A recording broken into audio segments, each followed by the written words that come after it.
perayaan Imlek di Tiongkok itu sama dengan Lebaran di sini, ya. Liburnya agak mereka panjang juga ya. pada mudik ke kampung halamannya masing-masing, betul, naik kereta, naik pesawat segala macam begitu ya. Hari raya berdasarkan musim, itu ada lagi yang namanya festival musim panas, yaitu Pecun. Pecun ya, Pecun yang atau biasanya Tuan Ucie ya. Itu yang kita kenal dengan tradisi makan bacang. Nah, ya, itu gitu.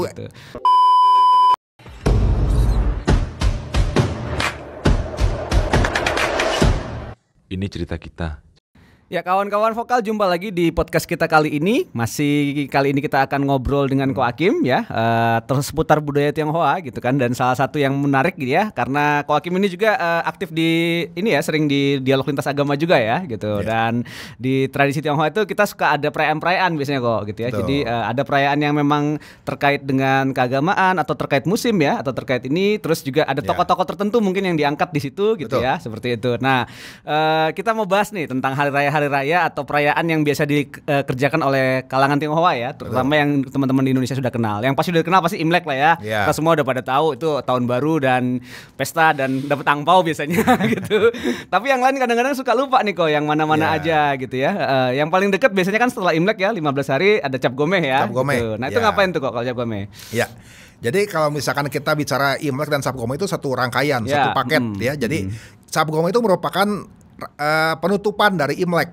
Ya, jadi ketika kita memulai merayakan tahun baru Imlek, jadi pada hari pertama Imlek sampai dengan 15 hari ke depannya, 2 minggu sesudahnya itu merupakan masa-masa di mana kita masih diberi kesempatan dalam tanda kutip ya untuk saling bersilaturahmi dengan keluarga segala macam, masih mengucapkan kungsi fatsai segala macam. Nah, itu di 15 hari itu.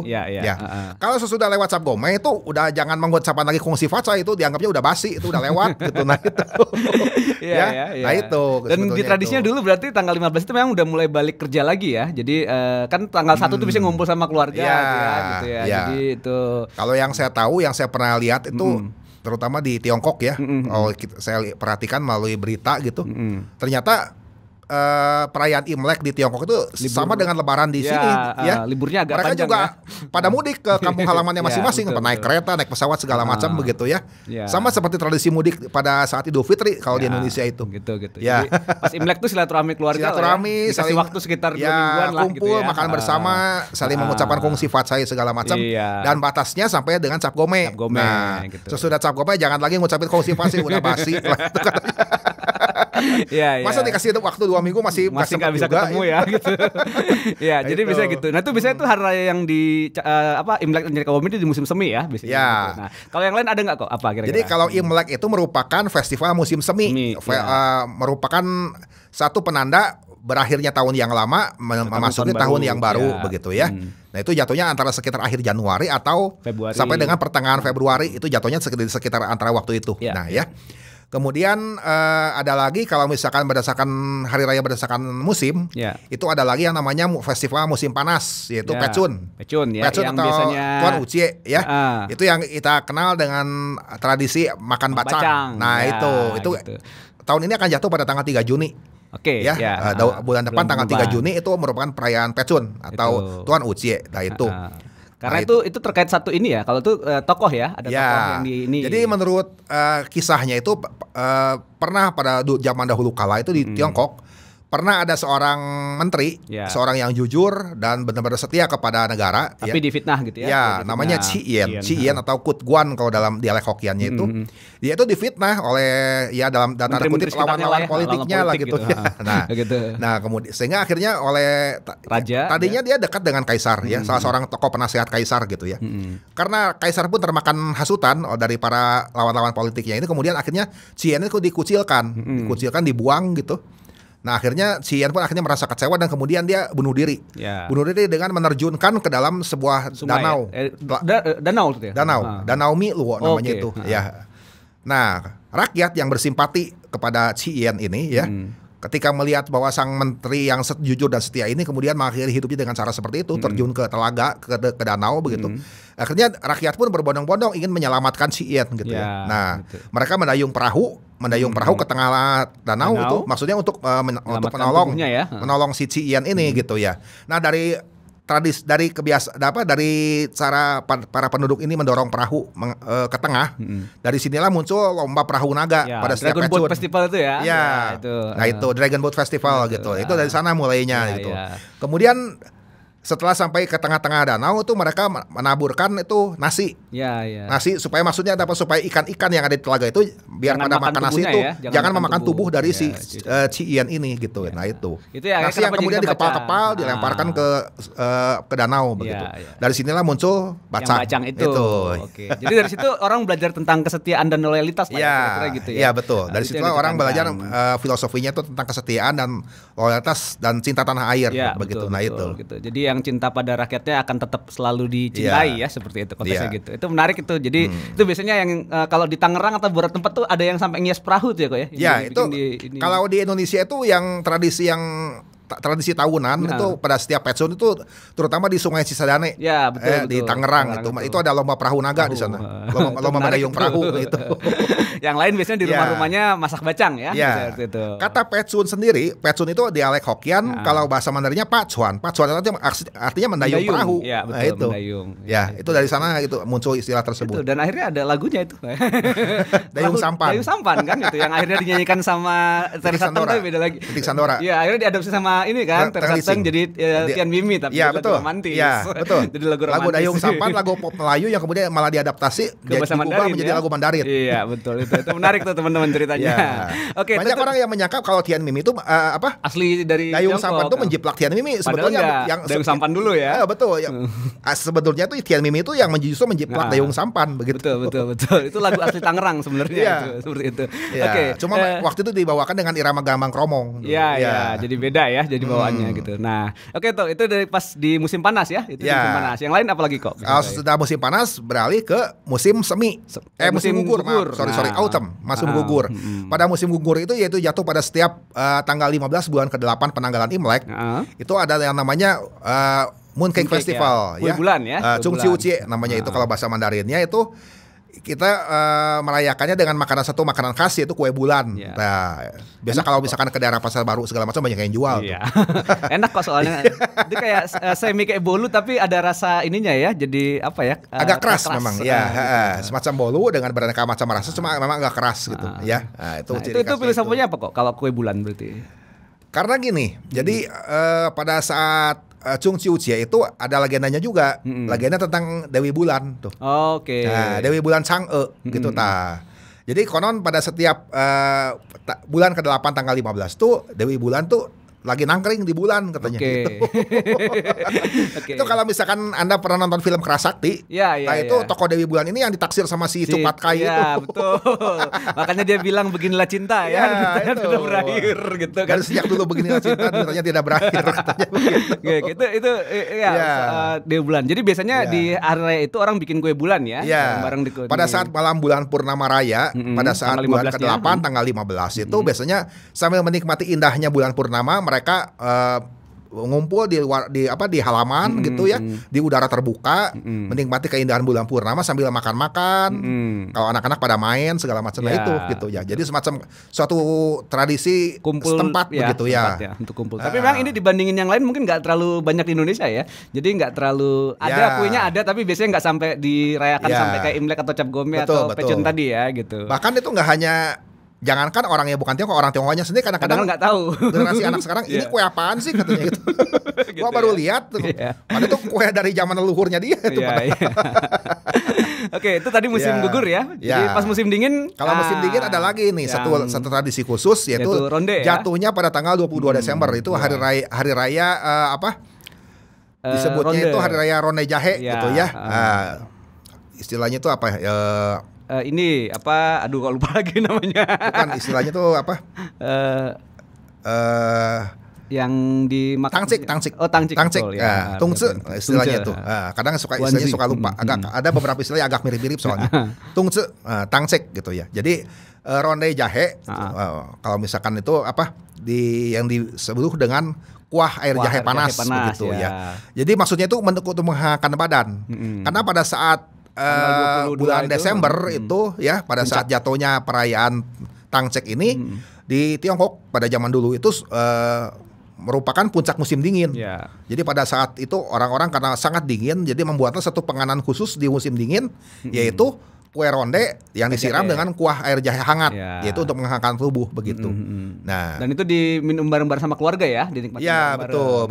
Bahkan sebelum dimakan bersama oleh keluarga, kadang-kadang disajikan pula di altar sembayang. Kalau mereka yang di rumahnya ada altar keluarga gitu ya, altar sembayang, dipersembahkan dulu kepada leluhur, baru mereka nikmati bersama begitu. Itu rondenya juga ada yang besar sama yang kecil biasanya kok ya. Betul. Yang saya tahu ya, jadi kalau dalam satu mangkok ronde jahe itu ada dua ronde yang bulatannya besar. Ya, dua bulatan besar itu menandakan dua unsur yin yang. Yin yang itu yang dimaksud itu ibu bapak kita. Karena kita lahir dari bersatunya unsur yin dan yang, ayah dan ibu. Nah, barulah lahir kita. Kemudian ditambah lagi dengan ada 12 ronde yang ukuran kecil. Nah, 12 ronde jahe ini menandakan adanya 12 bulan dalam satu tahun. Nah, filosofinya selama 12 bulan dalam satu tahun itu jangan sampai melupakan kedua orang tua kita. Wah, itu yang ditaruh di altar gitu ya biasanya ya. Ada dua. Itu kalau ditaruh di altar biasanya seperti itu sajiannya. Tapi kalau dimakan kayaknya nggak semua ya. Tapi kalau untuk dimakan sih ya semaunya aja, mau ngambil berapa puluh juga serah. Mitosnya katanya harus sesuai dengan umur katanya kok. Katanya ada beberapa mitos seperti itu. Ada mitos yang mengatakan katanya kalau makan ronde jahe pas hari raya Tangsek itu harus sesuai umur. Jadi sekarang saya umurnya udah mendekati 50, ya makanya makannya 50 biji gitu. Nah sekarang kebayang kalau misalkan ada nenek-nenek yang usianya udah 80 tahun, apakah dia harus makan sebanyak 80 biji juga? Biar panjang umur kayaknya kok gitu. Nah, itu. Dan kadang-kadang suka itu dikasih ke ini yang ini ya disayangin di keluarga. Saya ingat banget tuh ada momen di film Radcliffe ya, yang Tracking Them itu ya. Gitu. Jadi waktu si panglima yang dari negeri Sun Kunya itu yang istrinya pergi ya menuju itu kan dia dikasih banyak sama teman-temannya minum ronde bareng-bareng gitu ya. Itu hari puncak musim dingin ya di sana. Puncak musim dingin gitu. Ya. Jadi untuk menghangatkan bareng-bareng terus kumpul. Sebenarnya raya Tangsek ini dulu pada yang saya ingat itu pada era dinasti Xiang itu Imlek. Ya, jadi pada kumpul keluarga justru di situ ya. Jadi pada saat begini, urutannya itu pada saat era dinasti Xia, dinasti pertama di Tiongkok, itu Imlek diperingati pada saat musim semi seperti sekarang ini. Kemudian setelah terjadi pergantian dinasti, masuk era dinasti Xiang, hari raya Imlek ini kemudian dipajukan menjadi jatuhnya di musim dingin, yaitu pada saat Tangsek ini. Jadi pada era dinasti Xiang itu Tangsek jatuhnya pada saat musim dingin. Imlek itu. Jadi dianggap Imlek di situ awal tahun di sana. Bersamaan dengan Tangsek. Kemudian atas usul dari salah seorang tokoh di Tiongkok yaitu Konghucu, yaitu Konghucu mengusulkan supaya kembali sistem penanggalan itu dirubah kembali menjadi seperti pada saat era dinasti Xia begitu ya. Tapi itu nggak langsung dituruti. Setelah beberapa ratus kemudian, setelah memasuki era dinasti Han, baru itu diterapkan oleh Kaisar Han Wuti, kemudian baru diterapkan kembali sama sampai dengan sekarang. Jadi wajar kalau itu memang ada kaitan ya biasanya. Jadi Imlek itu jatuhnya pada saat musim semi begitu. Karena bersamaan dengan masuknya era masa tanam yang baru bagi para petani. Jadi kalau nggak salah tuh legendanya gitu kok berarti kan. Jadi selama hari musim dingin biasanya udah berhenti meladang ya. Jadi betul, udah nggak ini. Nah siap-siap buat Imlek akhirnya sekarang. Makanya Imlek itu ada nama lainnya yaitu Nungli. Nungli itu artinya penanggalan para petani. Nung itu petani. Karena begitu memasuki Imlek salju mencair, masuk musim semi, nah itulah mulai nanam lagi, masa tanam baru gitu bagi para petani gitu. Itu menarik ya. Jadi ada filosofinya tadi ya, di dua momen itu memang biasanya orang kumpul keluarga memang jadi seperti itu. Itu menarik. Nah, itu kok ada yang berdasarkan musim tuh. Tapi kan ada juga yang kayak cengbeng misalnya gitu. Nah, itu kayak gimana tuh kok kalau cengbeng itu jatuh pada setiap tanggal 5 April atau pada tanggal 4 April jika tahun kabisat. Betul. Nah, kayak tadi ya, kayak si Ronde tadi ya. Jadi dia nggak pakai kalender bulan ya, dia pakai kalender tahunan. Kalender matahari. Nah, gitu. Cengbeng dengan Tangsek itu ada kaitannya. Nah, jadi kalau Tangsek jatuh pada 22 Desember, nah kemudian setelah pada tanggal 22 Desember ini posisi matahari akan kembali bergerak ke arah utara. Betul. Sehingga mencapai titik kulminasinya pada titik 22,5 derajat lintang khatulistiwa 104 hari kemudian dari tanggal 22 Desember. 104 hari kemudian kembali jatuh, tepatnya jatuhnya pada tanggal 5 April. Nah, itu merupakan hari yang dianggap paling cocok untuk melakukan ziarah kubur ya. Ziarah kubur. Betul. Ya. Karena disebutnya itu pada saat tanggal itu Cengbeng ya. Cengbeng itu Qingming. Qing itu artinya bersih. Ming itu terang. Jadi merupakan hari yang bersih dan terang. Ya, kalaupun misalkan hujan tidak akan turun pada pagi hari, akan turun paling sesudah lewat tengah hari. Nah itu.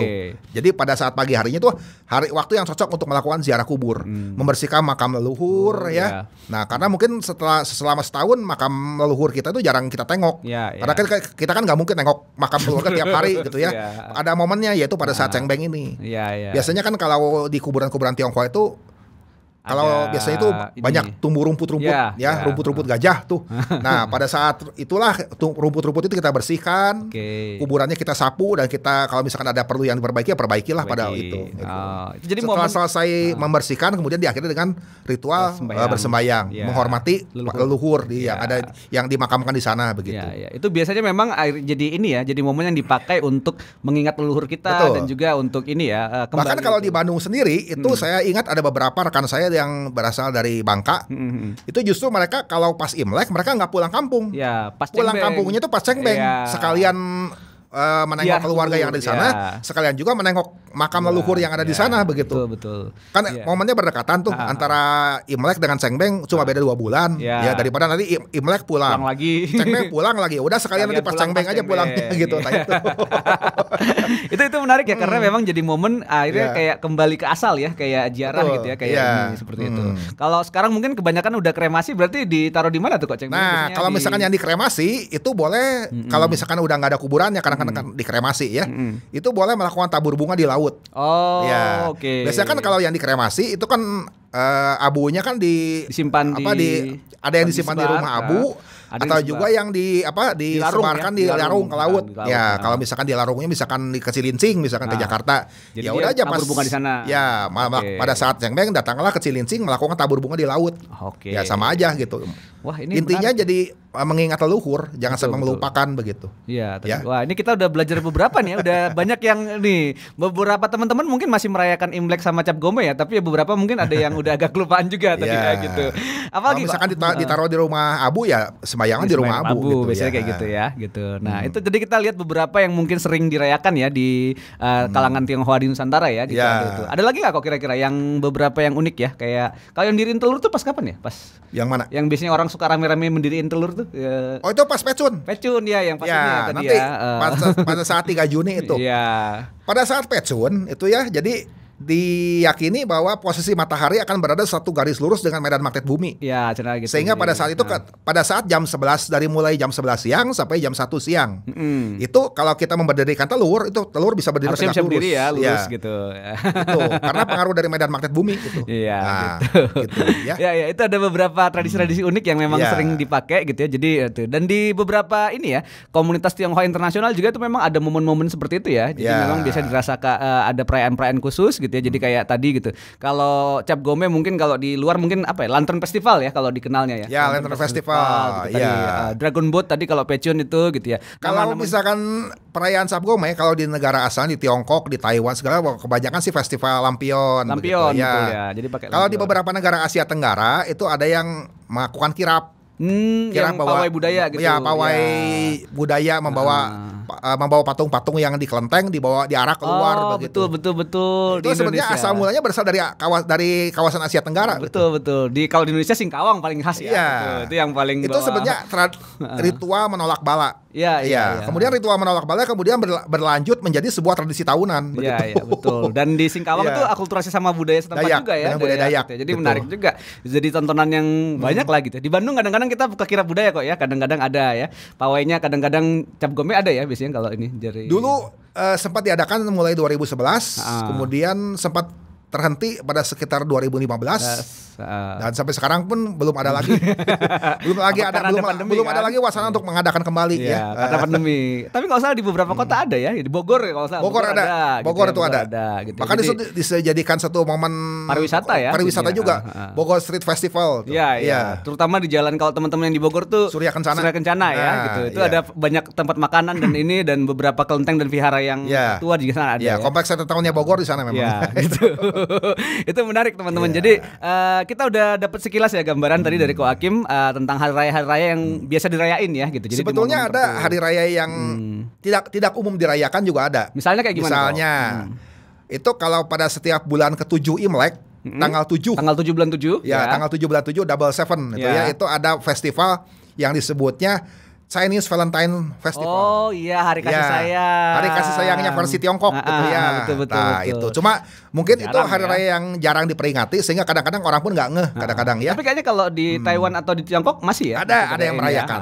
Tapi itu nggak dirayakan secara meriah banget sih. Dan bukan perayaan ritual ya. Itu memang ya itu. Itu berasal dari satu legenda di mana katanya dulu pernah ada seorang anak gembala, seorang pria gembala yang jatuh cinta dan menjalin hubungan asmara dengan seorang bidadari di langit katanya. Dan karena mereka berbeda alam, satu kan tinggal seorang dewi yang tinggal di kayangan di langit dan seorang lagi itu manusia kan, sehingga oleh raja langit pada waktu itu diberi kesempatan mereka bertemu hanya boleh satu tahun sekali pada saat tanggal 7 bulan 7. Jadi bayangkan gimana memendam rindunya segimana tuh, cuma boleh ketemunya setahun sekali aja. Nah itu. Kalau nggak salah 8 bulan 8 juga ada ya? 8 bulan 8. Bukan 8 bulan 8. Tanggal 9 bulan 9. Double Nine Festival itu juga ada. Itu kebanyakan itu juga festival yang jarang dirayakan ya. Cuma di beberapa di Singapura, di Taiwan ada yang merayakan. Kebanyakan tuh disebutnya karena itu angka 9 bulan 9. Bulan 9 tanggal 9. Angka 9 ganda, double nine berarti itu identik dengan panjang umur. Biasanya orang merayakannya paling makan miswa kayak gitu. Iya. Benar. Tapi itu festival yang justru kalau di Indonesia malah jarang dikenal. Jarang. Kadang malah orang Tiongkok sendiri kadang nggak ngeh emang ada ya hari raya kayak gitu. Karena memang jarang dirayakan sih memang. Makan miswanya biasanya di ulang tahun ya. Iya biasanya. Gitu ya. Nah tapi nggak tahu tuh ulang tahunnya pakai tanggalan Imlek atau pakai tanggalan Masehi. Kalau orang-orang dulu, orang-orang yang Chinese zaman dulu itu masih menggunakan penanggalan Imlek sebagai patokan. Untuk ulang tahun dia ya. Hari kelahiran siapa gitu. Saya ulang tahunnya bulan kelima tanggal segini penanggalan Imlek. Iya. Tapi karena pengaruh dari karena semenjak zaman Belanda kan lebih kepada atau kalender Masehi yang jadi patokan ya. Akhirnya kemudian tanggal Masehi yang kemudian jadi patokan sampai sekarang gitu. Itu. Kalau kau ngitungnya pakai tanggal apa nih? Saya ikutnya yang internasional aja. Seperti saya lahir bulan Maret ya, saya sendiri malah nggak tahu. Saya sendiri waktu penanggalan Imleknya jatuhnya tanggal berapa, bulan berapa saya kan bisa dihitung kok harusnya. Ada sih, cuma saya belum tahu metode penghitungannya seperti apa. Saya ingat banget tuh kalau orang-orang tua zaman dulu ngomongnya gitu kan, kalau jadi ngomong tahun juga dari sionya ya, udah berapa kali monyet, udah berapa kali ini gitu ya. Jadi udah di siklus berapa kali gitu. Ya betul. Zaman-zaman itu memang masih. Karena satu hitungan siklus sio itu 12 tahun. Ya betul. Jadi akan kembali lagi ke sio dan elemen yang sama setelah 60 tahun. Gitu. Jadi 12 tahun kemudian akan ketemu lagi dengan sio yang sama, tapi elemennya berbeda. Kalau sio dan yang sama dengan elemen yang sama 60 tahun kemudian. Satu siklus. Itu memang itu. Jadi kalendernya dipakai itu dan itu teman-teman. Makanya ada istilah kalau misalkan ada orang Tionghoa yang belum mencapai usia 60, usianya belum mencapai 60 itu yang sudah meninggal. Itulah mereka dikatakan mati muda. Nah itu. Kalau usianya sudah di atas 60 itu sudah gak bisa dikatakan mati muda lagi. Karena dia sudah melewati satu siklus kehidupan. Betul. Kalau belum sampai 60 udah meninggal itu disebutnya mati muda. Saya baru 3 kali putaran kok. Belum. Masih belum. Jadi belum sampai ini ya, belum sampai kembali ke elemen yang sama belum. Oke, thank you ya Ko Hakim, ini tadi kita udah berbagi banget tadi, ada cerita tadi, jadi teman-teman bisa tahu ya tadi ada beberapa hari raya dan perayaan yang bisa dilakukan gitu ya. Bukan cuma hari raya sih, karena kayak tadi sembahyang ke makam juga ya, itu mengingat gitu ya. Jadi ada yang pakai tanggalan matahari tadi ya.